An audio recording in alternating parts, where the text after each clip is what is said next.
What's up, everyone? Welcome to this day in Philly sports history for January 4th, 2025. I'm your host, Jim Montgomery. Welcome to a Saturday edition of the podcast. A cold, soon-to-be snowy, well, I guess it's snow's coming tomorrow, but thank you for joining us here on a Saturday. Let's do some quick housekeeping before we get into today's episode.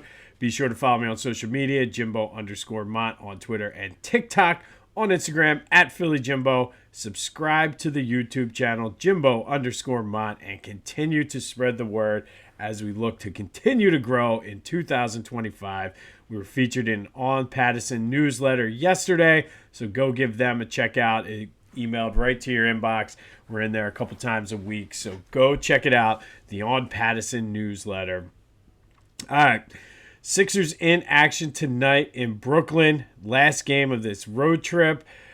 Joe is listed as questionable. I feel the rest of the season he's going to be questionable every game. No reason that I can see that he shouldn't play tonight. So we'll see if they can,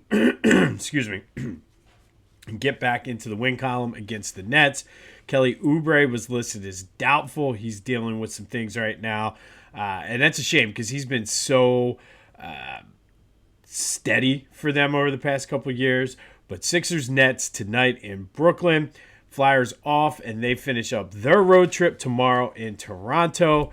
Thank God the West Coast games are over. Be sure to check out my boys at the Clashing Conferences podcast, doing great things with their Sports Fan Network. New NFC East pod is out, doing great things with a group of guys for college. So go check them out wherever you get your podcasts, as well as on YouTube. And then go to Philly Goat. It's cold. It's going to snow. Why not do some shopping?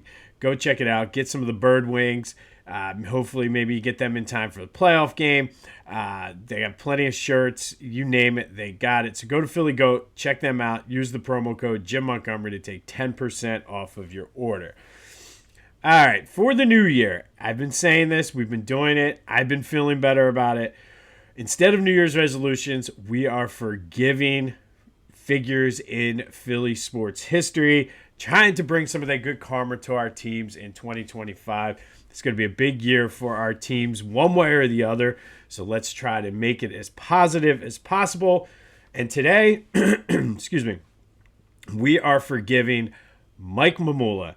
Yes, Mike Mamula was the seventh pick in the first round of the 1995 NFL Draft, and probably best known for playing the system. He went into the draft focusing strictly on the combine skills in a time where analytics really were in its infant stages, but he crushed the draft combine, focusing specifically on those exercises, and greatly improved his draft stock. Had a decent career at Boston College. I believe he's in the Boston College Sports Hall of Fame. But he did enough in the combine to convince the Eagles to trade up from number 12 with the Tampa Bay Buccaneers to get that seventh pick to take Mamula. Adding insult to injury, though, the Bucs took, with that 12th pick, Warren Sapp, who was falling down the board due to some failed drug tests near the end of his career there in Miami, and then parlayed the two picks that the Eagles traded them to get up to number 7 to get back into the first round and draft Derek Brooks. So that really was strike one against Mamula. But I'm here to tell you, it's not his fault. It is not Mike Mamula's fault. He is who he is, like we said with Joe, like we said with some of these other guys. He is who he is. It's not his fault the front office overvalued him. And obviously, coming in as the 7th pick, you expect it to be a difference maker on the defense. Mike Mamula was not a difference maker. However, I'm here to tell you, he had a solid career. Played 5 years, missed one full season with injury, but in 5 years had 31 and a half career sacks. Not too bad. Injuries cut his career short, and unfortunately for him, he was really associated with those Ray Rhodes teams. And unfortunately, they were a second-tier team the entire time Ray Rhodes was here. Yes, they were a playoff team, but they were a second-tier team. Maybe some of that had to do with them overvaluing Mamula. I don't know, but I forgive you, Mike Mamula. It is not your fault the Eagles took you at 7. It is not your fault you figured out a glitch in the matrix and were able to play the system and improve your draft stock, get some of that money, and the Eagles passed up on trading for or passed up on drafting Warren Sapp, and also passed up on Derek Brooks, who, ironically enough, those two guys would come back to haunt the Eagles in 2002. So, Mike Mamula, I forgive you. It's not your fault. You did nothing wrong here. You just are who you are. You scored a 29 out of 30 on the Wonderlic test, and this shows that you were smart. You figured out, I do well in these combine exercises, I'm going to get drafted high. I'm going to get paid. So if you want to be mad at anybody, be mad at the front office, but don't be mad. Don't hate the player. Hate the game. Mike Mamula, I forgive you. That weight has finally been lifted off my shoulders. I've been holding on to that for a while. Hopefully that will bring us good karma. But Mike Mamula, we forgive you. Sticking with the Eagles, it does look like Tanner McKee will get the start tomorrow, trying to impress, get some things on tape to possibly be the Eagles' backup next year. I doubt Kenny Pickett will be back one way or the other.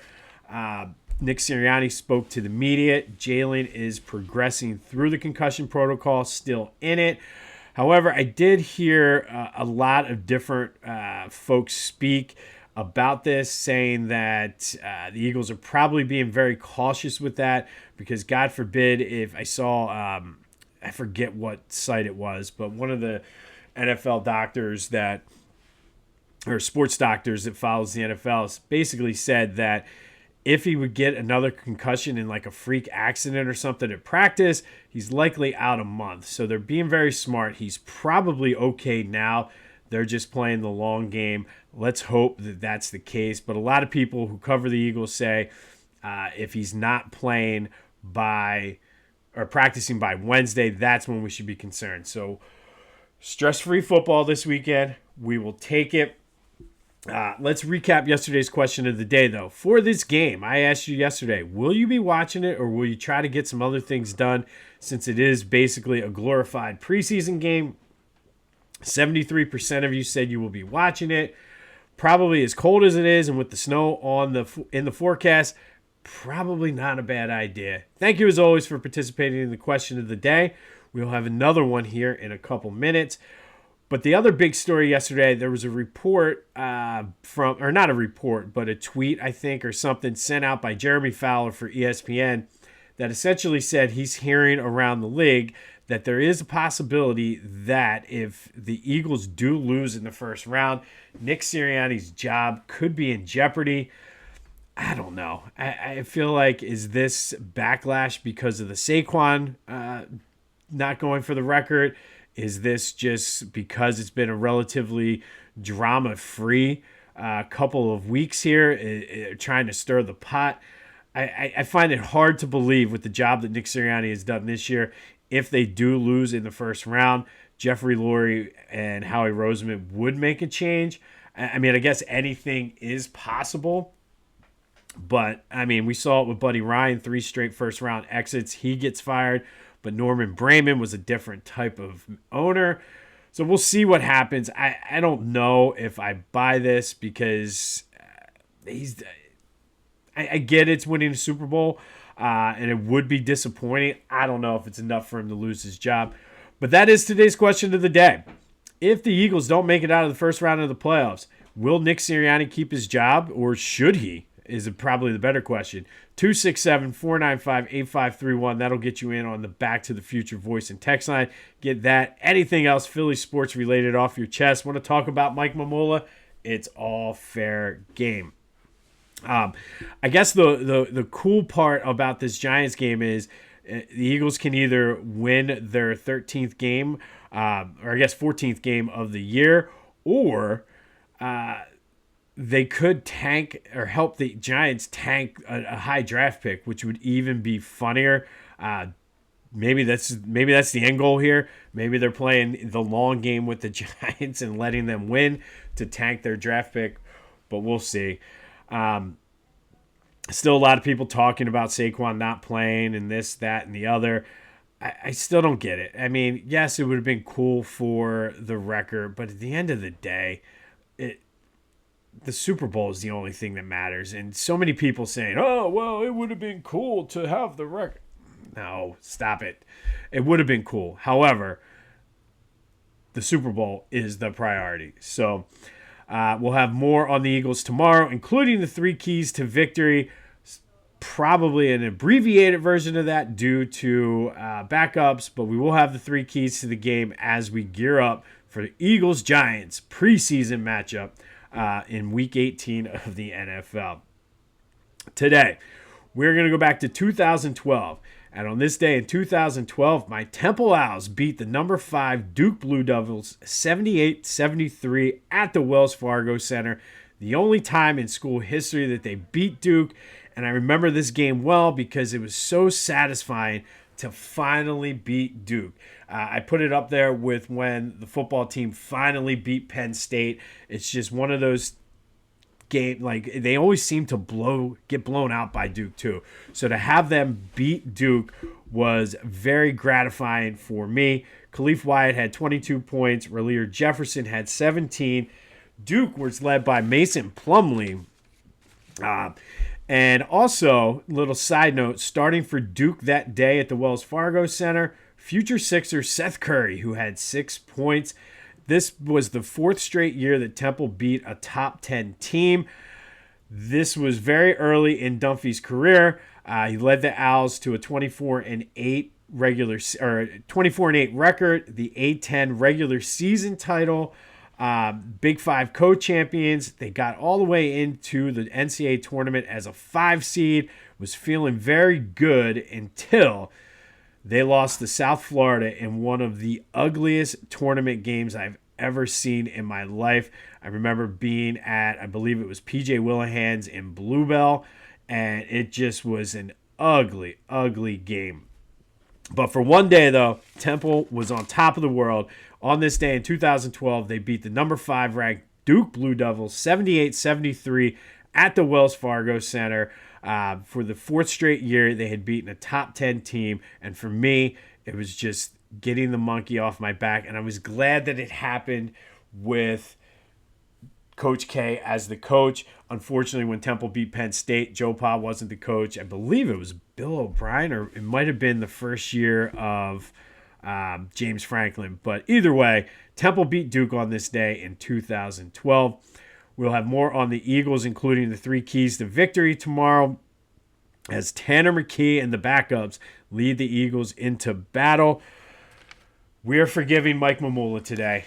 It's not his fault. He figured out how to beat the system, and the Eagles bought it. If anything, be upset with the front office, but you cannot be mad at Mike Mamula for this. Mike, I forgive you. Be sure to let me know your thoughts on whether Nick Sirianni can survive a first-round exit. And again, I can't even believe we're talking about that, but maybe there's something to it. But let me know, 267-495-8531. That'll get you in. This has been This Day in Philly Sports History for January 4th, 2025. I'm Jim Montgomery. Go have yourselves a Saturday. And until next time, I'll see you when I see you.